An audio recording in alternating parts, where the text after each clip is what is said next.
नमस्कार, आप देख रहे हैं सी न्यूज भारत और मैं हूं आपके साथ आकांक्षा यादव। वक्त हो चुका है न्यूज बुलेटिन का और आज इस न्यूज बुलेटिन में हम जानेंगे कि कहां मादक पदार्थों की तस्करी करते हुए सपा नेत्री को पुलिस ने किया गिरफ्तार, कहां बिजली विभाग की लापरवाही ने ली मासूम की जान और तिलकवाड़ा नगर में गर्मी के माहौल में मटकों के व्यापार में क्यों है मंदी का माहौल। ये सब जानेंगे विस्तार से, तो चलिए निगाह डालते इस वक्त की खास खबरों पर। फिरोजाबाद में मादक पदार्थों की तस्करी करते हुए एक सपा नेत्री को पुलिस ने मुखबिर की सूचना पर गिरफ्तार किया है, जिसके कब्जे से भारी मात्रा में मादक पदार्थ बरामद हुए हैं। एसएसपी फिरोजाबाद ने वार्ता कर इसकी जानकारी दी है। बता दें कि उत्तर प्रदेश के फिरोजाबाद में लगातार एसएसपी अजय कुमार पांडे के निर्देशन में त्रिस्तरीय पंचायत चुनाव के आदेशों के क्रम में निरंतर अवैध शराब व मादक पदार्थों की तस्करी को लेकर जिले में ताबड़तोड़ छापेमारी कार्रवाई की जा रही है। इसी क्रम में आज फिरोजाबाद के थाना दक्षिण क्षेत्र के थाना प्रभारी ने अपनी टीम के साथ मोहल्ला नेहरू नगर में एक बड़ी कार्रवाई करते हुए मुखबिर की सूचना पर मादक पदार्थ की तस्करी कर रही एक सपा नेत्री महिला ममता कठेरिया को पुलिस ने उसके घर से गिरफ्तार किया है, जिसके कब्जे से एक भारी मात्रा में मादक पदार्थ बरामद हुआ है।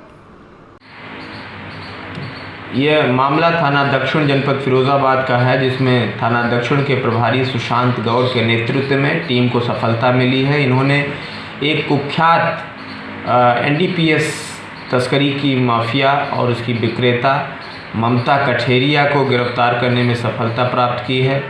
ममता कठेरिया के घर से, उसके कब्ज़े से तकरीबन 1.5 किलोग्राम चरस और 8.5 किलोग्राम के आसपास गांजा बरामद किया गया है। इसके अलावा एक टाटा टिगोर कार, एक बुलेट मोटरसाइकिल, पैकिंग की मशीन, तौल करने वाली मशीन, इलेक्ट्रॉनिक मशीन, ये सब उसके कब्जे से बरामद किया गया है। पूछताछ में इसने बताया कि उसका पति टुंडा मल ही इस तरह के एनडीपीएस को जगह जगह से लाता है। उसके बाद ये अपने घर में उसकी छोटी छोटी पुड़िया बना करके बहुत ही हाई रेट्स पे, बहुत ही ज़्यादा दाम पे तमाम युवाओं को बेचती है, जिससे इसका पूरा धंधा चलता है। और एक बहुत जल्दी इसने बहुत सारा धन इकट्ठा कर लिया है। इसका 3 मंजिला मकान है और बहुत सारे इसके पास और भी संपत्तियां हैं, उसकी भी जांच की जा रही है। फिलहाल इस कुख्यात एनडीपीएस की सप्लायर ममता कठेरिया को आज गिरफ्तार करके ठोस सबूतों के साथ आज न्यायालय के समक्ष पेश किया जा रहा है, जहां से इसको जेल भेज दिया जाएगा। इस महिला के तार जिन जिन लोगों से जुड़े हैं उनके बारे में भी गंभीरता से जांच करने के लिए अलग से टीम लगा दी गई है। जल्दी उन पर भी कार्रवाई की जाएगी। यह गुड वर्क करने वाली इस टीम को मैंने 20,000 रुपये का नकद इनाम प्रदान किया है और जल्दी ही शहर के जितने भी एनडीपीएस पदार्थों की कारोबारी हैं, नशे के सौदागर हैं, जल्दी ही उनको ठोस सबूतों के साथ जेल की सलाखों के पीछे भेजने का काम किया जाएगा। फिरोजाबाद से सी न्यूज संवाददाता निर्विकार उपाध्याय की रिपोर्ट। बरेली के थाना देवरनिया क्षेत्र के नगर पंचायत रीछा में बिजली विभाग की लापरवाही के चलते 12 वर्षीय मासूम की मौत हो गई। बताया जाता है कि रीछा स्थित गुलशन राइस मिल के पास हाई टेंशन लाइन का तार बिजली के एक पोल से टच हो गया था। इसी बीच कस्बे के मोहल्ला इस्लाम नगर निवासी अतीक अहमद का 12 वर्षीय पुत्र बाबू खेलते हुए पोल के पास जा पहुंचा और पहुंचते ही करंट के चपेट में आ गया, जिसके चलते मासूम की मौके पर ही दर्दनाक मौत हो गई। मासूम की दर्दनाक मौत के चलते उसके परिवार में मातम पसरा है, तो वहीं कस्बे में इस लापरवाही को लेकर काफी आक्रोश भी देखने को मिला है। बरेली से सी न्यूज संवाददाता अब्दुल वाजिद की रिपोर्ट। डॉक्टर आनंद विनय कौशल्य मेमोरियल हॉस्पिटल के संचालक ने बताया कि इस समय कोविड-19 की महामारी चल रही है। वैसे इस समय स्थिति काफ़ी खतरनाक है, लेकिन डरने की बात नहीं है। उन्होंने कहा कि लोग कोरोना को लेकर सावधान रहें, क्योंकि इस समय मौसम काफ़ी खराब चल रहा है। ऐसे में सभी लोग कोरोना का टीकाकरण कराएं, जैसा कि सरकार द्वारा भी बार बार टीकाकरण करने की अपील की जा रही है। टीकाकरण कराने से लोग इस कोरोना महामारी से बच सकेंगे। वहीं डॉक्टर आनंद विजय ने कहा कि अगर किसी के सामने खांसी, बुखार आदि की समस्या आ रही हो तो उसका उचित उपचार कराएं। इसके लिए वह तुरंत चिकित्सकों से सलाह लें, उनकी सलाह के बाद ही उपचार शुरू कर दें, ताकि समय से मर्ज को ठीक किया जा सके। लापरवाही बरतने से रोग भी बढ़ सकता है। इसके साथ ही मरीजों को इससे काफ़ी परेशानियाँ हो जाती हैं। मैं डॉक्टर आनंद विनय कौशल्य मेमोरियल हॉस्पिटल सर्जन एवं संचालक। इस समय जो महामारी चल रही है उसके बारे में मैं लोगों को यही आगाह करना चाहूँगा कि आप लोग इससे डरें ना। हालांकि ये खतरनाक स्ट्रेन है जो दूसरी लहर में आया है, लेकिन इससे डरने की ज़रूरत नहीं है। आप लोगों को सावधान रहना है, मास्क हमेशा लगाए रहना है, 2 गज की दूरी मेंटेन करनी है और हाथ धोते रहना है। इसके अलावा मैं ये भी कहना चाहूँगा कि जो टीकाकरण अभियान चल रहा है, आप लोग जो भी 45 वर्ष से ऊपर के हैं वो ज़रूर टीका लगवाएं, और जो 18 साल के ऊपर के हैं आने वाले समय में 1 तारीख से योगी जी ने जैसा कि कहा है, आप लोग भी टीका अवश्य लगवाएं। टीका लगवाने से आप लोग काफ़ी हद तक बचे रहेंगे। दूसरी चीज़ ये कि जब भी आपको सर्दी, खांसी, बुखार, बदन दर्द, कमज़ोरी, पतली लैट्रिन या पेट में दर्द, इस तरह की कोई भी समस्या होती है तो तुरंत अपने डॉक्टर से सलाह लें एवं उचित उपचार करवाएं। जल्दी उपचार एवं जल्दी जांच इस महामारी से बचने में आपकी बहुत मदद कर सकता है। इसलिए मैं आप लोगों को यही आग्रह करूंगा कि आप लोग मास्क जरूर लगाएं, उचित दूरी बनाए रखें एक दूसरे से, भीड़ भाड़ वाली जगह पे बिल्कुल भी न जाएं, ज़रूरत हो तो घर से न निकलें और हाथ धोते रहें बराबर। इसके अलावा आप गर्म पानी भी का ही उपयोग करें, गर्म पानी पिएं, दिन में 2 बार या 3 बार भाप लें और काढ़ा अवश्य पिएं। बाकी अपनी इम्यूनिटी बढ़ाने के लिए ताज़े फल एवं सब्जियों का इस्तेमाल करें। भदोही से सी न्यूज़ संवाददाता खुर्शीद की रिपोर्ट। तिलकवाड़ा नगर में प्रजापति समाज के लोग सालों से मिट्टी में से विविध प्रकार के बर्तन बनाते हैं और विविध प्रकार के बर्तनों को बड़ोदरा, सूरत सहित अन्य शहरों के व्यापारी तिलकवाड़ा नगर में खरीद करने के लिए आते हैं। और तिलकवाड़ा नगर के प्रजापति समाज के लोग तिलकवाड़ा तहसील के आसपास के विस्तार में छुटके मटकों का व्यापार करने के लिए जाते हैं, लेकिन हाल ही में चल रही कोरोना वायरस की वैश्विक महामारी के कारण बाहर के व्यापारी तिलकवाड़ा नगर में खरीदारी के लिए नहीं आते हैं और तिलकवाड़ा नगर के प्रजापति समाज के लोग आसपास के गांव में बिक्री करने के लिए जा नहीं सकते, जिसके कारण तिलकवाड़ा नगर में माटी उद्योग से जुड़े हुए प्रजापति समाज के लोगों की हालत दयनीय दिखाई दे रही है। तिलकवाड़ा में माटी काम करता लगभग 40 થી 50 જેટલા કુટુંબો હતા અને રસોડા સેટથી માંડીને માટીના વાસણો અનેક પ્રકારના બનાવીને એ ગામ આખા તાલુકા અને બહાર બીજા તાલુકા જિલ્લામાં વેચતા હતા। અત્યારે બહાર વેચવા એ લોકો જઈ શકતા નથી અને બહારના વેપારીઓ લેવા આવી શકતા નથી। પરિસ્થિતિ એ થઈ છે કે આજે એમને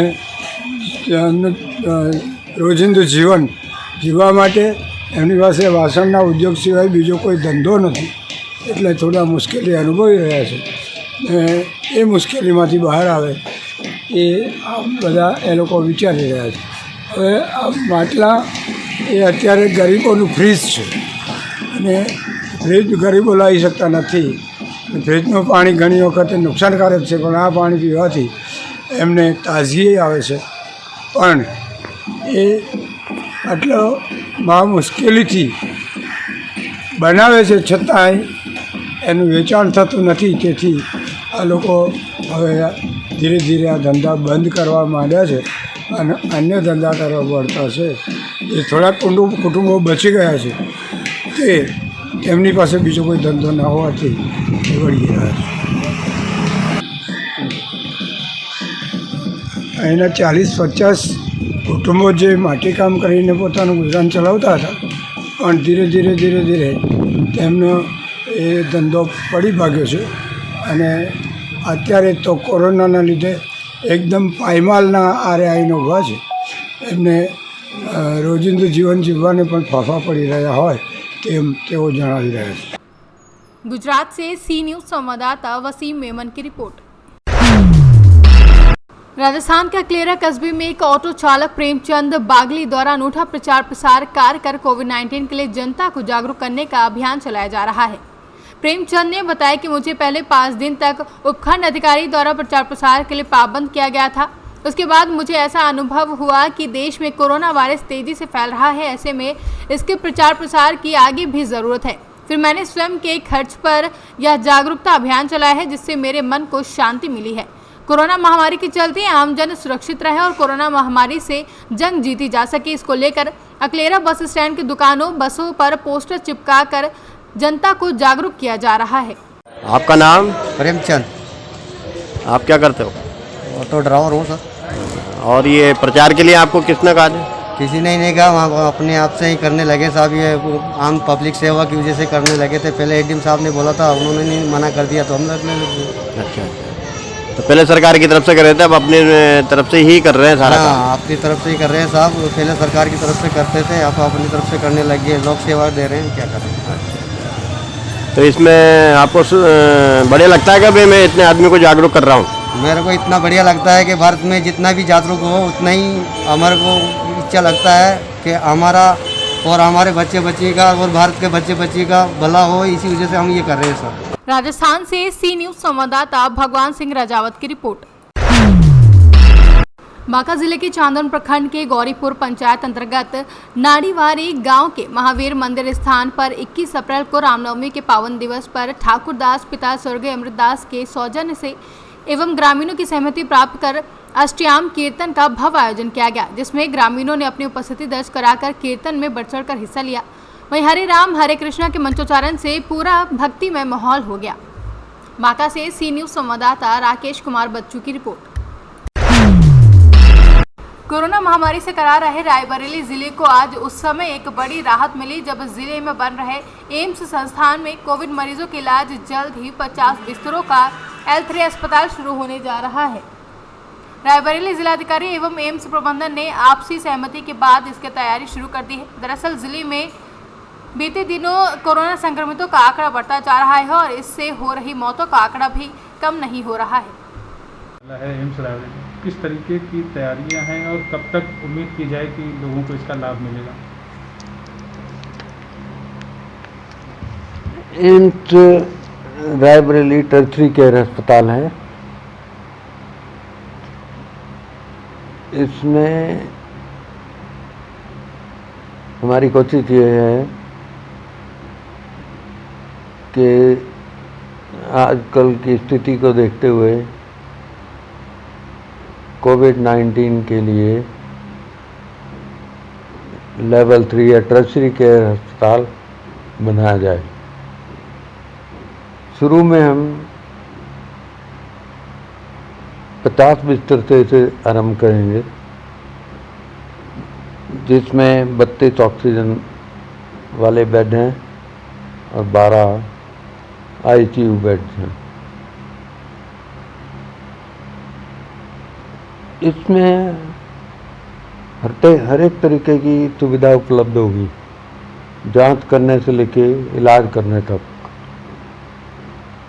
और हमारी कोशिश यही रहेगी कि मरीज यहाँ से ठीक होकर जाएं।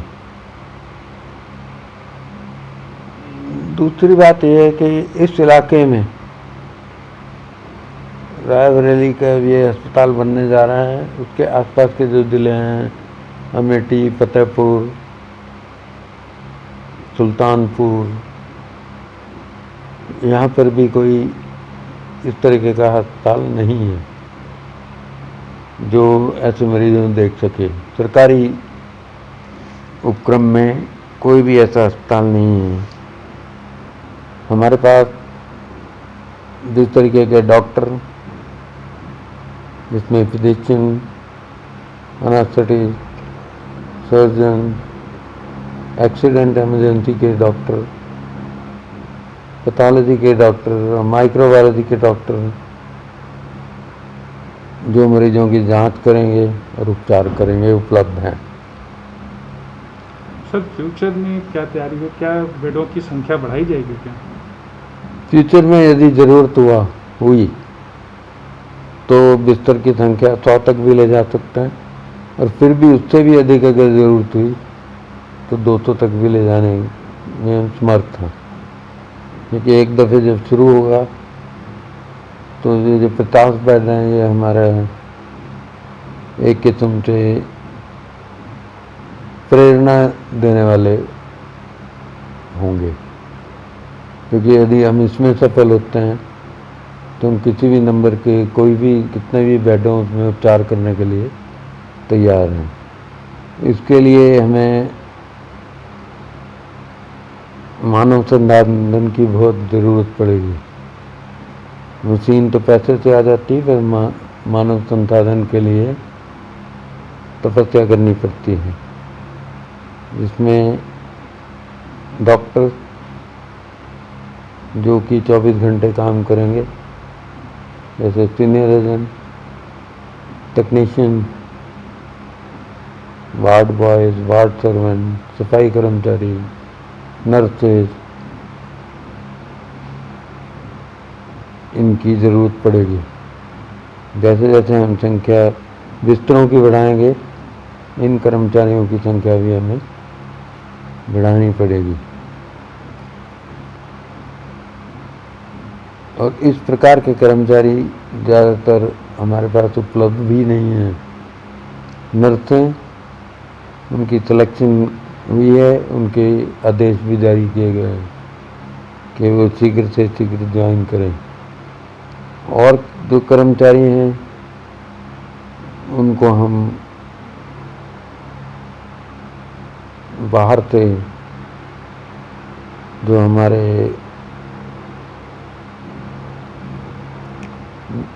मैन पावर सप्लायर्स हैं उनके थ्रू लाने की कोशिश कर रहे हैं। रायबरेली से सी न्यूज़ संवाददाता कमाल अहमद की रिपोर्ट। अचानक कोविड-19 के बढ़ते प्रकोप को देखते हुए लोगों में भय पैदा हो गया है। डॉक्टर सायम अली ने जानकारी देते हुए बताया कि यह बीमारी नहीं महामारी है। इससे हर वर्ग आयु के लोग चपेट में आ रहे हैं, चाहे नेता हो या अभिनेता या डॉक्टर, सभी हर रोज इससे प्रभावित हो रहे हैं। इसलिए सभी लोगों को सावधान रहने की जरूरत है, डरने की जरूरत नहीं है। अपने विल पावर को मजबूत रखें और कोविड-19 को नजदीक आने ना दें। सर, ये कोविड केसेस इतना बढ़ रहे हैं और उनके इस पे कुछ आपूर्तियाँ रह रही हैं, क्राइसिस हो रहा है, बहुत शहर में तबाही हो रही है। सर, इसके बारे में कुछ समझाना चाहेंगे हमारे दर्शकों को? गुड आफ्टरनून सर, मैं ये बताना चाहूँगा कि कोविड-19 जो लगातार बढ़ रहा है, ये हर किसी आयु के लोगों में बढ़ रहा है और इसमें हमें चाहिए कि लोगों को चाहिए कि 2 गज की दूरी बनाकर रहें और मास्क लगा के हमेशा रहें। और इसके साथ साथ जो सरकार से मेरी अपील है कि कोविड-19 का जो वैक्सीनेशन है वो बढ़ाया जाए और ऑक्सीजन की प्लांट की उत्पत्ति ज़्यादा से ज़्यादा कराई जाए और हर आयु के लोगों में वैक्सीनेशन कराया जाए। और साथ ही साथ जो है ऑक्सीजन की कमी की पूर्ति की जाए। मेरी यही सरकार से अपील है। जय हिंद, जय भारत। रायबरेली से सी न्यूज़ संवाददाता कमाल अहमद की रिपोर्ट। पंचायती चुनाव 2021 का पहला चरण जनपद रायबरेली में समाप्त हुआ, लेकिन चुनाव समाप्त होते होते कई जगहों पर खूनी संघर्ष भी देखने को मिला। ताज़ा मामला रायबरेली की तहसील महाराजगंज, ग्राम रामकोला, मजरे, कोटवा, मोहम्मदाबाद का है, जहां चुनावी रंजिश को लेकर 16 अप्रैल 2021 को समय 7 बजे विपक्षियों ने लाठी डंडे से लैस होकर युवक को बेरहमी से मारा, जहां युवक की हालत गंभीर हो गई है। हालत गंभीर होने पर युवक को सबसे पहले रायबरेली के जिला अस्पताल में एडमिट कराया गया, जहां हालत सीरियस होने पर युवक को लखनऊ रेफर किया गया। जानकारी के अनुसार युवक की हालत अभी भी सीरियस बनी हुई है। थाना महाराजगंज में उचित कार्रवाई न होने पर आज सैकड़ों की संख्या में उपस्थित परिजन व ग्रामीणों ने पुलिस अधीक्षक कार्यालय के बाहर न्याय पाने के लिए गुहार लगाई। परिजन व ग्रामीणों को देखकर पुलिस अधीक्षक ने घायल के परिवार को उचित न्याय देने की बात कही। अब देखना है कि पीड़ितों को न्याय मिलता है या यूं ही दर दर भटकते रहेंगे। फिलहाल तो पुलिस अधीक्षक श्लोक कुमार ने पीड़ितों को अभी तक आश्वासन दिया है। क्या मामला है आपका? मामला हमारा ये है सर कि हमारा भतीजा है, हमारे भतीजे को दबंगों ने इस तरह से पीटा है कि वो अभी बचने की हालत में नहीं है और थाने पे एफआईआर किया गया। एफआईआर करने के बाद मुकदमा दर्ज हुआ। दर्ज होने के बाद अभी तक वो दबंग जो विरोधी हैं, विपक्षी गढ़ हैं, वो लगातार दहशत फैला रहे हैं रातों दिन, लेकिन उनको अभी तक मुकदमा लिखने के बावजूद भी गिरफ्तारी नहीं की गई। कब की घटना है और क्या घटना हुई है, किस कारण ये आपकी लड़ाई हुई है? 16 तारीख की शाम लगभग 7 बजे की घटना है और 17 तारीख को हम एफआईआर लिखवाएं थाने पे, क्योंकि 17 तारीख को हमारा भतीजा बेहोश पड़ा था, तो हम लोग सीरियस कंडीशन में उसको लेकर के तुरंत पहले भागे। महाराजगंज आए, महाराजगंज के बाद फिर तुरंत रिफ़र हुआ, रायबरेली आए। रायबरेली में एडमिट था। उसके तीसरे दिन जो है उसको रायबरेली से लखनऊ रिफ़र कर दिया गया। किस कारण उसको मारा गया है? चुनावी रंजिश के कारण उसे मारा गया। चुनावी रंजिश के कारण? जी। इसकी एप्लीकेशन आपने कहीं दिया था? हाँ था सर, महाराजगंज थाने में दिया है। क्या वहाँ से क्या आश्वासन मिला? वहाँ से सर यही आश्वासन मिल रहा है कि ठीक है, उनको उनके खिलाफ कार्रवाई की जा रही है, उनको हम पकड़ रहे हैं। लेकिन अभी तक कोई अरेस्ट हुआ कि नहीं हुआ? अभी तक सर कोई एक अरेस्ट नहीं हुआ है और वो बराबर जो है दहशत फैला रहे हैं, रातों दिन धमकियां दे रहे हैं। कितने लोग थे लगभग? 5 लोग थे वो। आज आप कहाँ पे आए हैं? आज हम सर कप्तान ऑफिस आए हैं। क्या आश्वासन मिला आपको? यहाँ पे सर आश्वासन एप्लीकेशन ले लिया गया है सर। लेने के बाद आश्वासन दे दिया गया, यही दिया गया है कि आप जाइए, कार्रवाई होगी। लेकिन सर कार्रवाई के इंतजार में आज 1 हफ्ते बीत गए हैं और हमारा। रायबरेली से सी न्यूज़ संवाददाता कमाल अहमद की रिपोर्ट। टीकमगढ़ नजरबाग स्थित रामराजा सरकार मंदिर में राम जन्मोत्सव सोशल डिस्टेंसिंग के साथ मनाया गया, जहां आज रामनवमी पर टीकमगढ़ शहर के बीचों बीच स्थित नजरबाग रामराज सरकार मंदिर में भगवान श्री राम का जन्म दोपहर 12 बजे से मनाया गया, जहां इस समय कोरोना जैसी महामारी फैली हुई है, जिसके चलते शासन की गाइडलाइन के अनुसार ही मंदिर में सोशल डिस्टेंसिंग का पालन करते हुए पूजा की गई। क्या कार्यक्रम किया गया मंदिर में? ये प्रतिवर्ष की भांति इस वर्ष भी मर्यादा पुरुषोत्तम प्रभु श्री राम राजा सरकार का जन्मोत्सव आज शहर के बीचों बीच नजरबाग मंदिर में मनाया गया है। क्योंकि कोरोना संक्रमण काल चल रहा है, इसलिए इसको देखते हुए मंदिर के पुजारी और एक निश्चित संख्या में श्रद्धालुओं की उपस्थिति में यूट्यूब और फेसबुक लाइव के माध्यम से जिले के समस्त श्रद्धालुओं को घर बैठे भगवान के जन्म के दर्शन कराए गए हैं। क्योंकि हर वर्ष राम जन्मोत्सव परिवार की ओर से भव्य आयोजन भगवान श्री राम का मनाया जाता था, लेकिन पिछले 2 वर्षों से पिछले साल भी कोरोना संक्रमण के चलते सामूहिक आयोजन नहीं हो सका था और इस बार भी कोरोना संक्रमण के चलते जिला प्रशासन की जो गाइडलाइन है उसको ध्यान में रखते हुए भगवान का जन्मोत्सव मनाया गया है। टीकमगढ़ से सी न्यूज़ संवाददाता गिरीश कुमार खरे की रिपोर्ट। फिलहाल के लिए न्यूज़ बुलेटिन में बस इतना ही। देश और दुनिया की तमाम बड़ी खबरों के लिए देखते रहें सी न्यूज़ भारत।